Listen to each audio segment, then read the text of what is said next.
Hello friends, welcome in my YouTube channel being banker. आज के इस वीडियो में हम बात करेंगे बहुत ही बड़ी अपॉर्चुनिटी के बारे में। चूंकि 2020 में कोविड-19 के कारण बहुत इफ़ेक्टिव हुआ है सारी इंडस्ट्रीज़, उसके बाद कैलेंडर अनुसार आईबीपीएस द्वारा अपना नोटिफिकेशन रिलीज़ किया गया है आरआरबी का।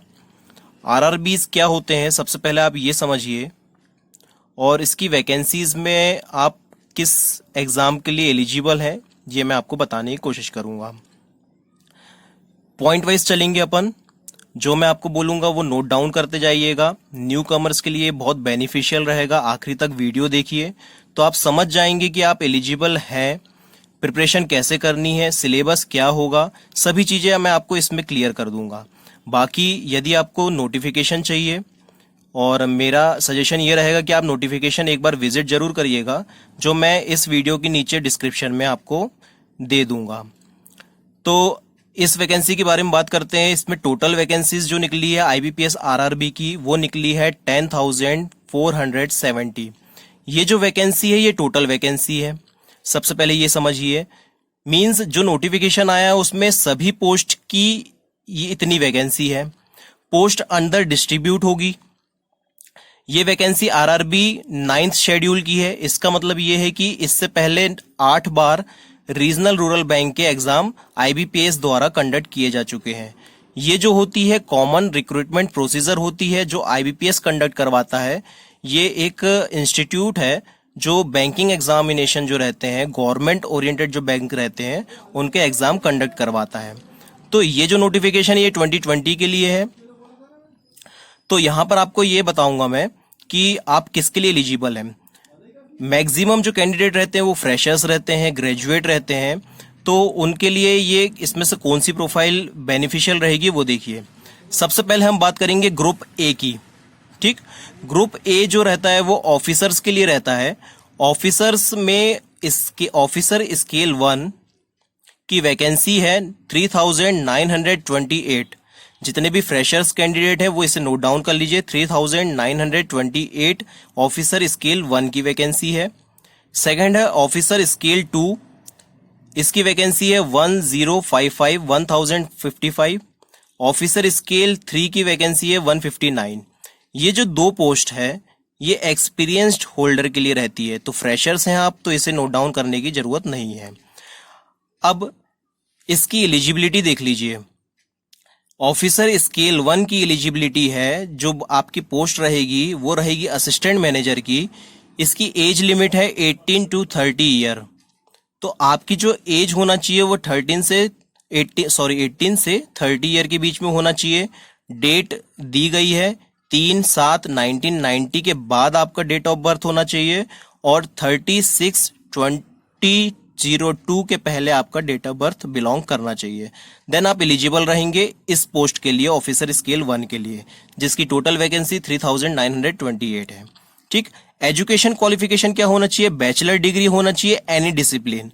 एनी डिसिप्लिन मतलब यदि आपने किसी भी स्ट्रीम से, चाहे एग्रीकल्चर हो, चाहे लॉ हो, चाहे इंजीनियरिंग हो, इनमें से किसी से भी आपने अगर अपना कोर्स किया है जिसमें आपकी बैचलर डिग्री है, स्नातक डिग्री है, तो आप इस पोस्ट के लिए एलिजिबल हो जाएंगे। इसका मतलब ये है जो फ्रेशर हैं, ग्रेजुएट, स्नातक, वे इस पोस्ट के लिए एलिजिबल हैं। ठीक, इसके अलावा लोकल लैंग्वेज आनी चाहिए। अब ये लोकल लैंग्वेज वाला कॉन्सेप्ट क्या है ये समझिए। यदि आप स्पेसिफिकली किसी एक स्टेट से बिलोंग करते हैं और उस स्टेट की जो लैंग्वेज है वो आपका प्रेफरेंस होना चाहिए, और उस लैंग्वेज को आपका आना जरूरी है।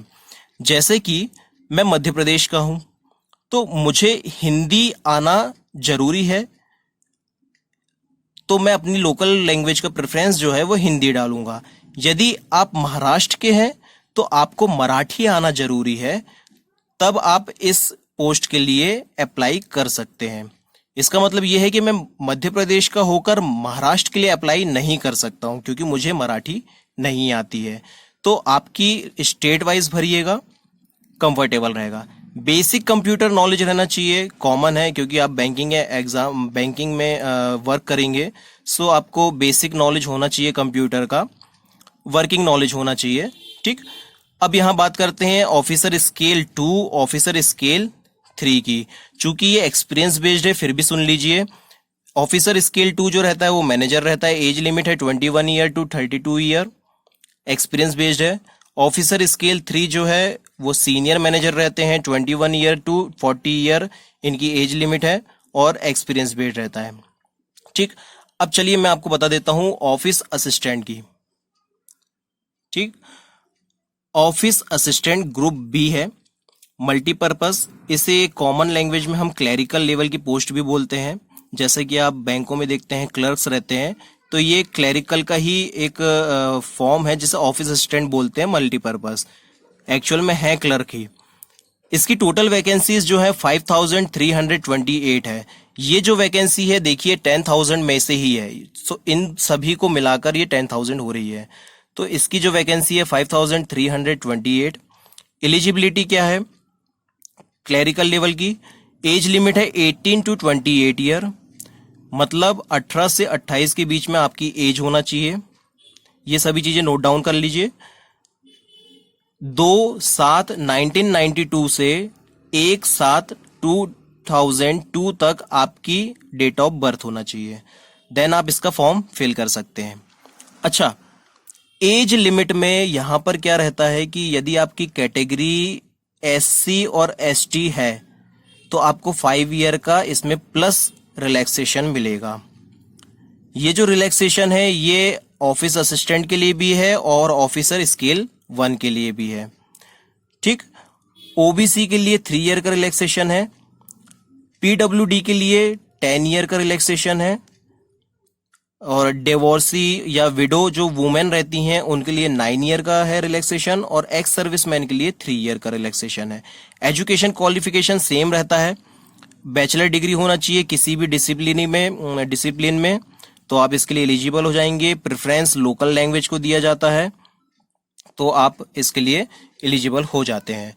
सो इस तरीके से ये एलिजिबिलिटी क्राइटेरिया है।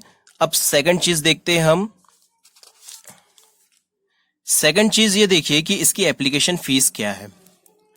ऑफिसर स्केल 1, 2 एंड 3 की 175 फीस है for SC, ST and PWD के लिए। 850 रुपीज जो फी है वो है ऑल अदर ओबीसी और जो अदर कैटेगरी है, जनरल कैटेगरी है, उनके लिए। ऑफिस असिस्टेंट की भी सेम है, मल्टीपर्पज की 175 SC, ST, PWD, 850 for all others. ठीक है, इसे नोट डाउन कर लीजिए। अच्छा, अब इंपॉर्टेंट डेट देखिए क्या है। इंपॉर्टेंट डेट्स में फोकस करते हैं हम। आपको आईबीपीएस आरआरबी का जो फॉर्म है वो ऑनलाइन फिल करना है। ठीक है, ऑनलाइन रजिस्ट्रेशन होगा, जो होगा 1/7/2020, मतलब आज से शुरू होगा 21/7/2020 तक। पेमेंट भी जो होगी वो 1/7/2020 से 21/7/2020 के बीच में होगी और ये ऑनलाइन मोड में होगी। पेमेंट जो होगी वो डेबिट कार्ड और वॉलेट, यूपीआई, इस तरीके से आपको पेमेंट करनी होगी। ठीक है, अब ऑनलाइन रजिस्ट्रेशन करना कहाँ है? तो सबसे पहले आपको क्या करना होगा, www.ibps.in ये ऑफिशियल वेबसाइट है, इसे विजिट करिए। विजिट करने के बाद आपको लेफ्ट साइड में आईबीपीएस आरआरबी का एक टैब दिखेगा, उसे क्लिक करिएगा। क्लिक करने के बाद आपको दोनों के फॉर्म, जैसा कि आप देख रहे हैं यहाँ पर, दोनों के इंडिविजुअल फॉर्म फिल करने होंगे। ऑफिसर स्केल 1 के फॉर्म फिल करने होंगे और उसकी फी पे करनी होगी, आप जिस भी कैटेगरी में हैं। और आप चाहते हैं कि आप मल्टीपर्पज ऑफिस असिस्टेंट का भी भरें, तो इसका भी आप वहां पर क्लिक करके फॉर्म फिल करेंगे और जिस कैटेगरी में होंगे उसके हिसाब से पे करेंगे। सो दोनों के अलग अलग फॉर्म और अलग अलग फी पे की जाएगी। एग्जाम भी दोनों के अलग अलग होंगे। ठीक, सेम होगा तो सेम, बस एक चीज होगी, वो होगी एग्जाम पैटर्न और सिलेबस। ठीक है, वो आगे वीडियो में आपको बताऊंगा मैं। ठीक। अब ये देखिए कि डाउनलोड करना है आपको एडमिट कार्ड प्रिलिमिनरी एग्जामिनेशन का। अब ये समझिए, इसमें तीन स्टेजेस होती हैं। ठीक, इस एग्जाम में 3 स्टेजेस होती हैं। फर्स्ट स्टेज जो रहती है वो होती है प्रिलिमिनरी एग्जामिनेशन में। मैं यहाँ दोनों कंबाइन एग्जाम की बात कर रहा हूँ, IBPS RRB ऑफिसर स्केल 1 की, IBPS RRB मल्टीपर्पस मतलब ऑफिस असिस्टेंट की। ठीक है, डिफरेंस बस यहाँ ये है, ये नोट डाउन करिएगा। ऑफिसर स्केल 1 में 3 स्टेज होगी, ऑफिस असिस्टेंट में केवल 2 स्टेज होगी। ऑफिसर स्केल 1 में प्रिलिमिनरी एग्जाम होगा, मेंस एग्जाम होगा, देन इंटरव्यू भी कंडक्ट किया जाएगा। ऑफिस असिस्टेंट में केवल प्रिलिमिनरी एग्जामिनेशन होगा, देन मेंस एग्जामिनेशन होगा और मेरिट लिस्ट जनरेट हो जाएगी। ठीक है, अब ये इंपॉर्टेंट डेट नोट डाउन करिए। एडमिट कार्ड अगस्त 2020 को आएगा। ऑनलाइन प्रिलिमिनरी एग्जामिनेशन जो होगा वो सितंबर अक्टूबर 2020 को आएगा। एडमिट कार्ड 1 वीक पहले आपको बाय मैसेज या ईमेल द्वारा पता चल जाएगा, या फिर आप इस वेबसाइट में रेगुलर विजिट करके चेक कर सकते हैं। चूंकि कोविड-19 का इफेक्ट है, सो मेरा सजेशन ये रहेगा कि आप रेगुलर बेसिस में इस वेबसाइट को विजिट करते रहिएगा और प्रिपरेशन तो बिल्कुल शुरू कर दीजिए। ठीक है, रिजल्ट जो आएगा प्रिलिमिनरी एग्जामिनेशन का वो आएगा अक्टूबर 2020 में। जब आप प्रिलिमिनरी एग्जामिनेशन निकाल लेते हैं, देन आप एलिजिबल हो जाते हैं मेंस एग्जामिनेशन के लिए, चाहे वो ऑफिसर स्केल 1 की बात हो, चाहे ऑफिस असिस्टेंट की बात हो। प्रिलिमिनरी एग्जामिनेशन निकालने के बाद ही आपको मौका मिलेगा मेंस एग्जामिनेशन देने का। तो इसका जब आप प्रिलिमिनरी निकाल लेंगे, क्वालिफाई कर लेंगे, देन आप मेंस का एडमिट कार्ड 7 डेज पहले डाउनलोड करेंगे। अक्टूबर नवंबर में इसे डाउनलोड करना है। ऑनलाइन मेंस एग्जामिनेशन होगा अक्टूबर नवंबर में। डेट चूंकि कोविड-19 चल रहा है, फिक्स नहीं कर पाए हैं। लास्ट ईयर तक तो इन्होंने डेट डिस्प्ले करते थे, लेकिन इस बार ये इफेक्ट के कारण उन्होंने मंथ बताया है, इस मंथ में होगा जरूर। ठीक है, रिजल्ट जो है मेंस का वो आएगा आपका अक्टूबर नवंबर में ही, और इंटरव्यू जो कंडक्ट किया जाएगा वो होगा अक्टूबर नवंबर 2020 में, और दोनों ही पोस्ट की अलॉटमेंट जो है वो होगी आपकी जनवरी 2021 में। मतलब 2021 जनवरी में शुभ दिन आएगा जब आपको आपकी जॉब मिल जाएगी। चलिए आगे बढ़ते हैं। अब आप ये देखिए कि आपको एग्जामिनेशन सेंटर, जब आप प्रिलिमिनरी एग्जामिनेशन देने जाएंगे, चाहे आप मेंस एग्जामिनेशन देने जाएंगे, चाहे इंटरव्यू देने जाएंगे, तो आपको अपने साथ लेकर क्या जाना है। पहले हम लेकर जाते थे केवल एडमिट कार्ड विथ आईडी और उसकी फोटोकॉपी। ठीक है, बट अब हमें साथ ही साथ मास्क लेके जाना है, जो पहनना मैंडेटरी है, कंपलसरी है, तभी आपको अंदर घुसने दिया जाएगा। सेकंड, आपको ग्लव्स पहन के जाना होगा। थर्ड, आपको वाटर बॉटल ले जाने की परमिशन रहेगी। आप चाहे तो ले जा सकते हैं, चाहे तो नहीं ले जा सकते हैं। ट्रांसपेरेंट बॉटल रहना चाहिए। हैंड सैनिटाइजर ले जाना है 50 ml का। एक सिंपल पेन, क्योंकि रफ शीट मिलेगी, रफ वर्क करना रहेगा, तो एक सिंपल पेन आपको ब्लू पेन ले जा लीजिए, ब्लैक पेन ले जा लीजिए, ले जाने की परमिशन रहेगी। यदि स्क्राइब है कैंडिडेट तो उन्हें उनके डॉक्यूमेंट्स ले जाने होंगे, और जो साथ में कैंडिडेट जा रहा है उसे भी मास्क पहनना होगा। ठीक, अब एक और पॉइंट नोट डाउन कर लीजिए, ये फॉर्म भरने के समय की पोजीशन में बता रहा हूँ। जब आप ऑनलाइन फॉर्म फिल करेंगे तो आपके पास कुछ डॉक्यूमेंट स्कैन फॉर्म में होना चाहिए। चूंकि ऑनलाइन फॉर्म फिल करना है और आप खुद भरना चाहते हैं, स्वयं भरना चाहते हैं, तो सबसे पहले आप ये प्रिपेयर करके रख लीजिए। फर्स्ट वन है passport size photograph scan copy रख लीजिए, पासपोर्ट साइज सिग्नेचर रख लीजिए। ओके, सॉरी, पासपोर्ट साइज मतलब स्कैन कॉपी रख लीजिए सिग्नेचर की। लेफ्ट थंब इम्प्रेशन की भी स्कैन कॉपी रख लीजिए।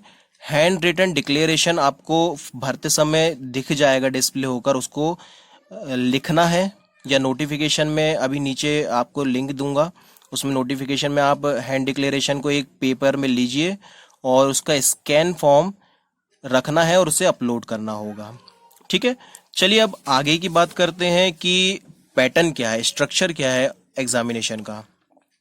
जैसा कि मैंने पहले बताया कि ऑनलाइन एग्जामिनेशन होगा 2, प्रिलिमरी, मेंस, ऑफिसर स्केल 1 का भी, ऑफिस असिस्टेंट का भी। स्नातक के सभी कैंडिडेट ये दोनों एग्जामिनेशन के एलिजिबल हैं। ध्यान रखिए, दोनों फॉर्म भरिए और एक ना एक पोस्ट आपको मिलेगी जरूर प्रॉपर प्रिपरेशन में। ठीक, अब यहां देखिए, प्रिलिमरी एग्जामिनेशन ऑब्जेक्टिव होगा, 5 ऑप्शन रहेंगे, उसमें से एक सही होगा। ऑनलाइन एग्जामिनेशन होगा। फर्स्ट जो प्रिलिमरी एग्जामिनेशन होगा दोनों का अलग अलग डेट में होगा, ये बोर्ड द्वारा आपको बताई जाएगी। आप रेगुलर वेबसाइट चेक करते रहिए। आप जब एडमिट कार्ड डाउनलोड करेंगे तो दोनों एग्जाम की अलग डेट होगी, ठीक है, उसके लिए आप निश्चिंत रहिए। तो इसमें सब्जेक्ट कौन से रहेंगे? फर्स्ट वन रहेगा रीजनिंग, सेकंड वन रहेगा क्वांटिटेटिव एप्टीट्यूड। क्वेश्चन 40-40 रहेंगे, 40-40 मार्क्स के रहेंगे। कंबाइंड टाइम लिमिट रहेगी 45 मिनट, मतलब 80 क्वेश्चन 80 मार्क्स के करने के लिए आपके पास 45 मिनट का टाइम पीरियड रहेगा। यहाँ ये चीज ध्यान दीजिएगा कि इसमें सेक्शनल कट ऑफ रहता है। आपको रीजनिंग का सेक्शन निकालना कंपलसरी है, क्वांटिटेटिव एप्टीट्यूड का सेक्शन निकालना जरूरी है, और फिर ओवरऑल कट ऑफ भी निकालना जरूरी है। प्रीलिमिनरी एग्जामिनेशन जो है वो केवल क्या बोल सकते हैं, क्वालिफाइंग नेचर का है, क्वालिफाइंग नेचर का है। जब आप इसे क्वालिफाई कर लेंगे देन आपको मेंस एग्जामिनेशन देने के लिए मिलेगा, मतलब इसका एडमिट कार्ड आपका जनरेट होगा। अब यहाँ पर इसके मार्क्स जो है जितने भी लाएंगे आप, वो काउंट नहीं किए जाएंगे। मार्क्स जो काउंट किए जाएंगे मेरिट लिस्ट में वो काउंट किए जाएंगे मेंस एग्जामिनेशन के। ये भी ऑब्जेक्टिव टाइप रहेगा। इसमें सब्जेक्ट्स जो हैं वो बढ़ जाते हैं। देखिए कौन कौन से सब्जेक्ट हो जाते हैं। फर्स्ट होगा रीजनिंग, 40 क्वेश्चंस होंगे 50 मार्क्स के।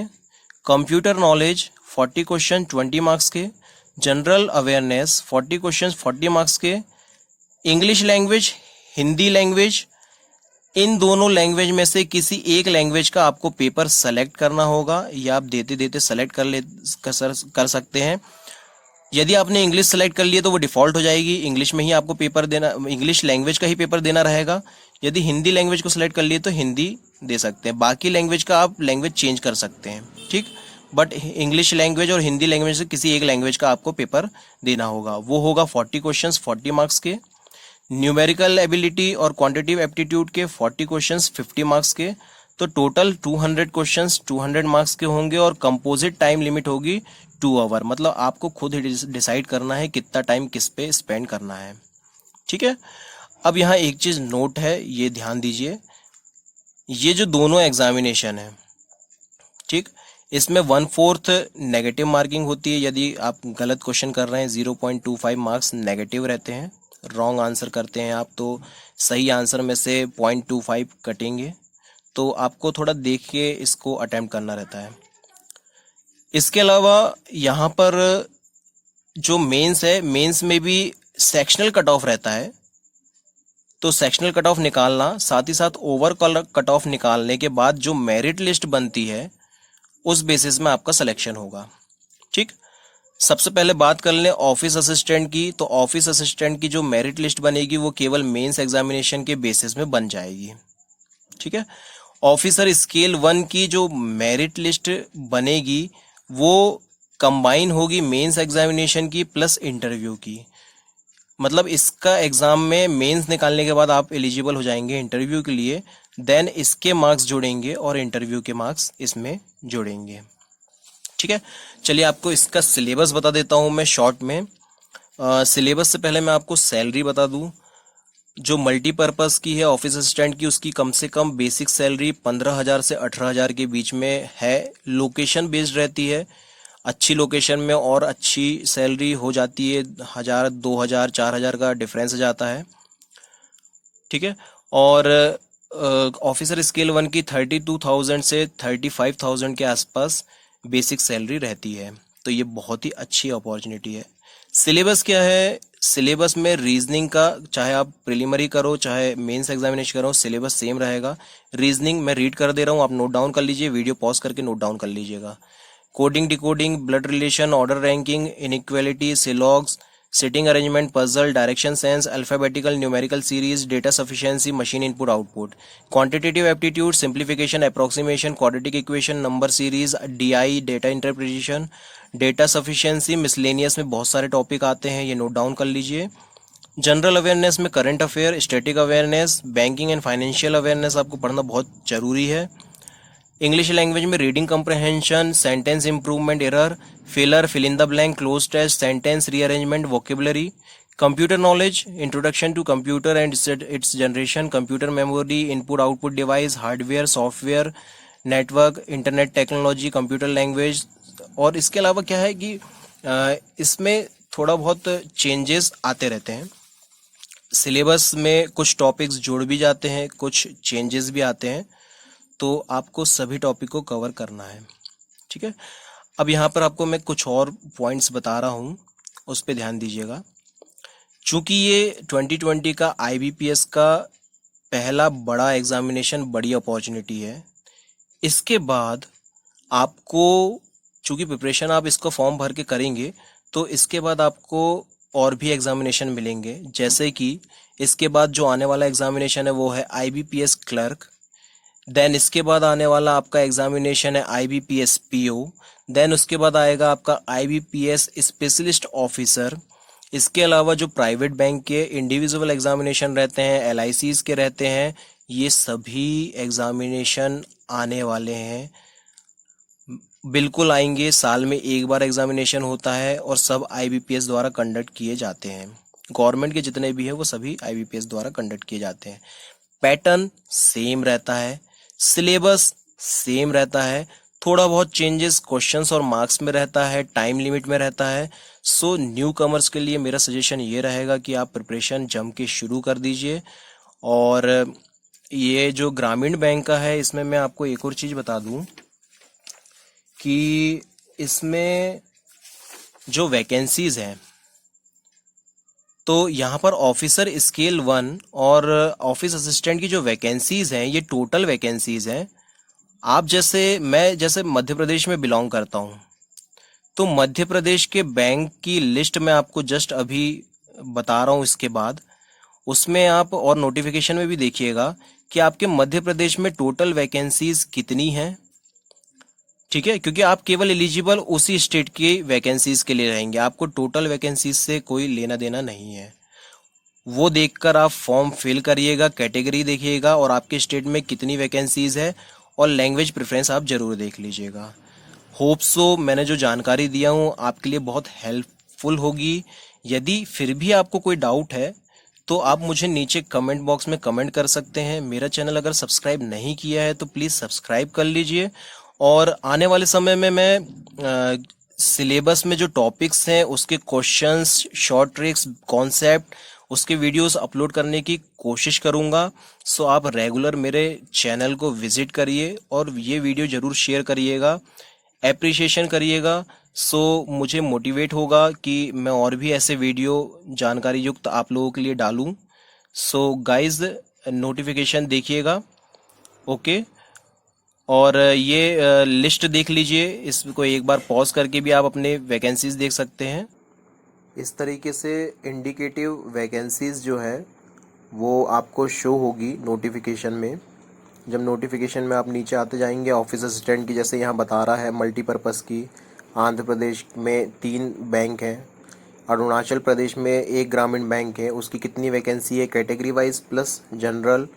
तो इस तरीके से आप अपने स्टेट का देख सकते हैं कि आपको कितनी सीट्स खाली है और उस हिसाब से आप फॉर्म फिल करिए।